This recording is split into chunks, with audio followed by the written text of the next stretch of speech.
Je pense qu'aujourd'hui, il faut se féliciter de cette grosse mobilisation parce que, effectivement, on n'est pas non plus autant que samedi, que jeudi. On est 1,2 million en France. Aujourd'hui, je sais pas, 3 à 4, non, peut-être 3 à 4 ans, c'est pas mal. Ça veut dire qu'on est capable de se mobiliser 3 fois en une semaine, c'est juste énorme. Et ça veut dire que le mouvement de samedi, il sera encore plus gros que celui du 31. Ces mouvements vont s'amplifier.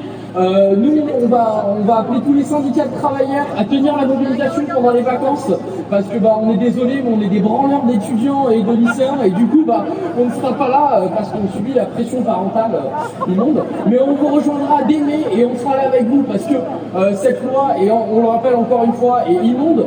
Effectivement, on n'est pas au travail demain, mais on ne peut pas accepter que pour notre avenir on nous dise ferme ta gueule, tu travailleras 60 heures par semaine et qu'au pire si t'es pas d'accord, il y aura 30% de chômeurs, 40% de chômage, de précarité chez les jeunes. Donc au final, il y aura forcément quelqu'un qui voudra bosser pour ces conditions-là. Donc effectivement, on est là, on s'occupe de notre avenir et je pense que le gouvernement est en train de le comprendre. On va mettre Matignon l'autre jour, on va pas mettre Matignon pour négocier. On va pas négocier, ça c'est des conneries. Non, on va exiger le retrait de la loi. On va exiger des réformes pour les lycées parce qu'on s'est déjà mobilisé le 8 octobre, parce que ça fait des années qu'on se mobilise pour des améliorations dans la fonction publique et notamment dans les lycées et qui nous donnent rien. Donc maintenant on va exiger, on prend tout et c'est à eux de fermer leur gueule.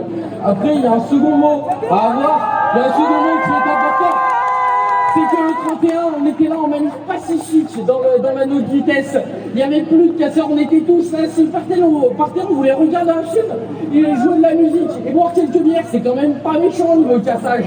Et on s'est fait, mais lyncher de lacrymo, une pluie de lacrymo de partout. J'ai vu un enfant, j'ai vu un gamin de 2 ans dans la haute vitesse qui s'est pris des lacrymo. Est-ce que c'est comme ça qu'on traite la démocratie? Est-ce que c'est ça, c'est vraiment de manifestation? Est-ce que c'était vraiment ça? Est-ce que des camarades qui ont entre 18 ans et 26 ans qui sont au tribunal, qui sont même pas allés en garde à vue, ils sont allés à Vars directement, ils ont pris 6 mois de sursis, ils se sont fait rouer le cou pendant leur garde à vue, il y a même un lycéen là-dedans. Est-ce que c'est vraiment ça qu'on veut apprendre à la jeunesse? Est-ce que c'est vraiment ça la démocratie?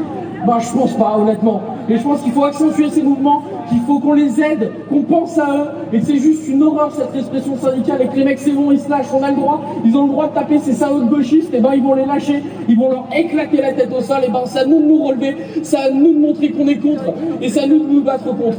Et enfin on sera là à l'intersyndicale demain et qu'il faut que tout le monde, que tout le monde vienne et qu'il va falloir qu'on fasse tous ensemble des communiqués de presse, qu'on soit tous ensemble, qu'on donne toutes les informations de ces répressions policières et qu'on aille les amener dans une vraie cour de justice et qu'on leur montre ce que c'est la démocratie. Merci.